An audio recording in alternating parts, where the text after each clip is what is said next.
Hey everybody, let's look at week 3 and go over what we're going to be learning this week. So for week 3, we're looking at Hurricane Michael versus Hurricane Florence.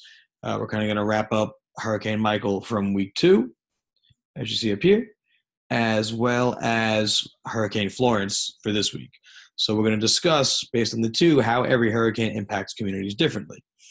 Also the economics of recovery from natural disasters, social aspects and social media, and how they play a role in preparedness and evacuation, and then also edge cases in emergency management. So I mentioned this in the introduction video as well as last week.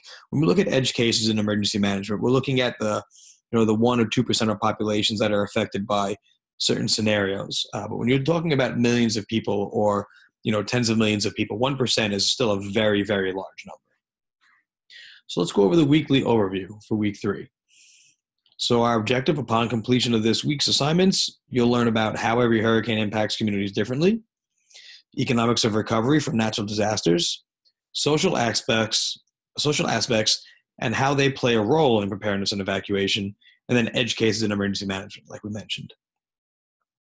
You'll complete a review of government responsibilities in hurricane evacuation, as well as a community evacuation plan proposal that'll be presented.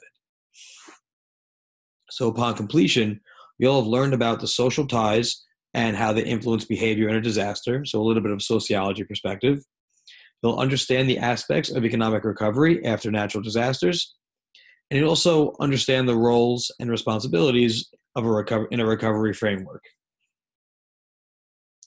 So you'll have some readings here on economics, the National Disaster Recovery Framework. Not all of it, because it is a long document, but you'll see it's only a few parts of it. You'll also read about social ties that influence hurricane evacuation, Hurricane Florence recap, some information on the UN Chronicle, which covers economic recovery after natural disasters, and then also Hurricane Michael versus Hurricane Florence. So let's look at some of the assignments, starting with quiz, which is 3.1, which is on the social strategies used in hurricane evacuation.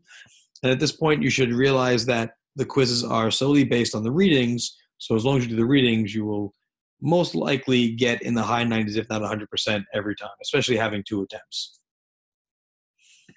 The first assignment is on government responsibilities in hurricane evacuation. So conversely to discussion 3.2, each level of government has responsibilities in hurricane evacuations. So you're going to want to think about each level of government and what they're responsible for during an evacuation. You're going to choose a level and explain their responsibilities and how they interact with other levels of government during evacuation processes. So think of this as state, local, and federal government. You don't necessarily need to go to the international level. Discussion 3.2 focuses around community evacuation planning. So a lot of evacuation planning is based on the communication strategy, which we went over in week 2. And this is about informing residents how and when to evacuate and where to evacuate to. So based on Hurricane Florence, you're going to answer the following questions around how you would evacuate residents based on North Carolina's hurricane evacuation zones. You're going to create a draft evacuation plan to include a mandatory public evacuation statement and a plan in disseminating the information. Again, a lot of this can be found online when it comes to templates, but I want you to create your own plan.